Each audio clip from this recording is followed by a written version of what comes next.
आणि हा विद्यार्थी पुढं जाऊन पुण्यासारख्या शहरामध्ये जे शिक्षणाचं आणि विद्येचं माहेरघर म्हणून त्या ठिकाणी ओळखलं जातं, अशा पुण्यामध्ये विद्यार्थ्यांना, ग्रामीण भागातल्या विद्यार्थ्यांना ज्ञानदानाचं कार्य करतो. ज्या वेळेला आम्ही सोबत अभ्यास करायचो त्यावेळेला सर काय काम करायची, किती कष्ट करायची याची आम्हाला खरंच त्या ठिकाणी जाणीव आहे. सरांनी अक्षरशः अभ्यासिकांची साफसफाई करणं असेल, खरं तर हा विषय सार्वजनिक स्तरावरती आणि मीडियाच्या व्यासपीठावरती सांगणं उचित वाटणार नाही, परंतु आवर्जून मला या ठिकाणी सांगायचं आहे की सर आपण अधिकारी झाला नाहीत हेच खरं तर महाराष्ट्राचं भाग्य आहे. कारण आता आपल्या माध्यमातून अधिकारी घडवण्याचं त्या ठिकाणी काम होतं आहे आणि अधिकाऱ्यांची फॅक्टरी आपण त्या ठिकाणी निश्चितपणाने निर्माण कराल असा विश्वास वाटतो. आणि कॉम्पिटिटिव्ह एक्झामिनेशनचं आपण सर्वजण प्रिपरेशन करताय. आज तुमच्या मनात ज्या भावना आहेत त्या एक वेळी आमच्या देखील मनात भावना असायच्या. म्हणजे तुम्हाला आज प्रिपरेशन करताना असं वाटतंय की मग सर सिलेक्शन होईल का, की सर सिलेक्शन होणार नाही, सर मग कॉम्पिटिशन असं आहे, मग या कॉम्पिटिशनमध्ये नेमका आपलाच नंबर लागेल का. आणि एक वेळेला ना आपले विरोधक किंवा शत्रू देखील आपल्याविषयी इतका वाईट विचार करणार नाही एवढं आपलं मन वाईट विचार करतं. पण एवढंच आम्ही तुम्हाला निश्चितपणानं सांगू, आज तुमचा त्या स्टेजला संघर्ष आहे, सरांचा या स्टेजला आहे, प्रत्येकाचा प्रत्येक स्टेजला संघर्ष आहेच आहे. म्हणून संघर्ष हा कोणासाठी सुद्धा थांबलेला नाही. फक्त त्याच्यामध्ये पॉझिटिव्ह ॲटिट्यूड ठेवून आपण काम करावं. आणि आमच्या माहितीप्रमाणे मी जरी समोर व्यासपीठावरती असलो, भरत फुंदे सर त्या ठिकाणी समोर आहेत, आम्ही देखील कॉम्पिटेटिव्ह एक्झामिनेशनचं त्या ठिकाणी सोबत प्रिपरेशन केलं सरांनी. आम्ही एकच सांगेल, आत्तापर्यंतच्या माझ्या आयुष्यात स्पर्धा परीक्षा करून एक तरी विद्यार्थी वाया गेला आहे असं रेकॉर्डेड तुम्ही आणून दाखवा, त्यावेळेला आम्ही निश्चितपणानं तुम्हाला सलाम करू. कम्युनिकेशन स्किल असेल, मॅच्युरिटी असेल, अंडरस्टँडिंग असेल, समोरच्याला समजून घेणं असेल, एकदम हेल्दी तुमचा कॉन्फिडन्स या फील्डमधून, या क्षेत्रामधून प्राप्त होतो. एखादी डिग्री, एखादी नोकरी किंवा एखादं पद म्हणजेच आयुष्यातलं सर्व काही नाही आहे. आणि तसंही आपण ग्रॅज्युएट नंतर इथं आलेलो आहोत, म्हणजे इथून पाठीमागे आपल्याला काही मिळालेलं नाहीच आहे ऑलरेडी. मग जरी इथून पुढे मिळालं काय नाही मिळालं काय इतका काय त्याचा आयुष्यात परिणाम होणार नाही. आणि आम्ही एक डिस्कशन करत असताना सरांची आमची एक चर्चा व्हायची, परीक्षा एक चप्पलसारखी असावी, चप्पल सोन्याची असेल तरी आपण काय डोक्यावर घेऊन फिरत नाही, तसं एक्झामसुद्धा चप्पलसारखीच असावी. एक्झाम संपेपर्यंतच तिचं महत्त्व आपल्यासोबत असावं, नंतर उंबरट्याच्या बाहेर सोडूनच आपण तिच्या बाबतीत पुढं आलं पाहिजे. आणि एकदम पॉझिटिव्ह ॲटिट्यूड शेवटच्या क्षणापर्यंत ठेवा. आयुष्य कधीही थांबत नाही आणि एखादी संधी जरी निघून गेली कोणाच्या आयुष्यातून तर नक्की संघर्ष करा, नक्की संयम ठेवा, पेशन्स ठेवा.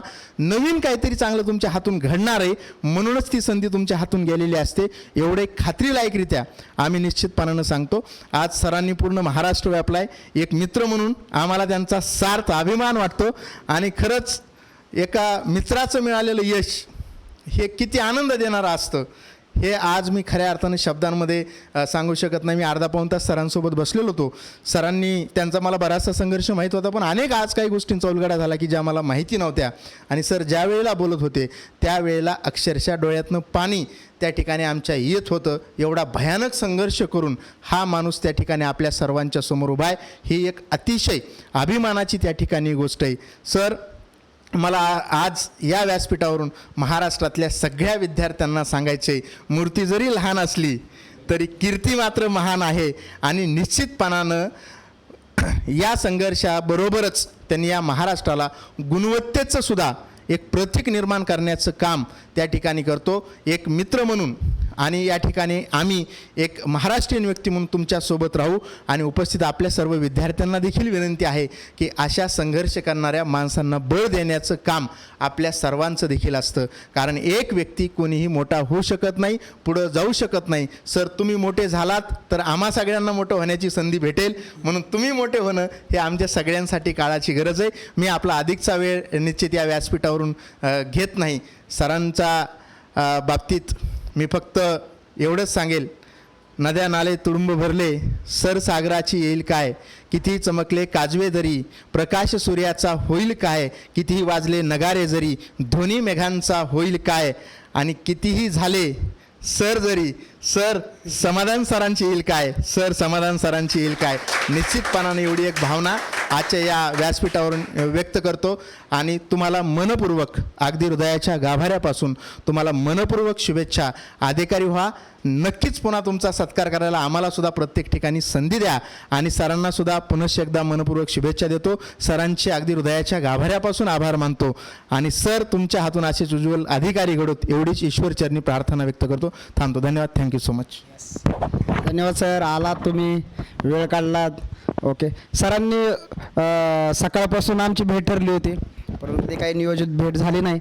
आज धावती भेट झाली. म्हटलं आता सर पण पिढीवरनं आलेत आणि म्हटलं आता पुढं आपलं 4ला लेक्चर आहे, पण म्हटलं आता परत भेट होईल नाही होईल, म्हटलं जाऊ द्या, म्हटलं तुम्हाला थोडं वेट करायला लागेल म्हणून मग सरांचे थोडा लेट झाला क्लासला यायला. त्याबद्दल मी दिलगिरी व्यक्त करतो. ओके सर, आलात. ओके, थँक्यू सर, तुमचे पण थँक्यू. ओके, भेटूयात सर लवकरच. ओके, चल, बाय बाय.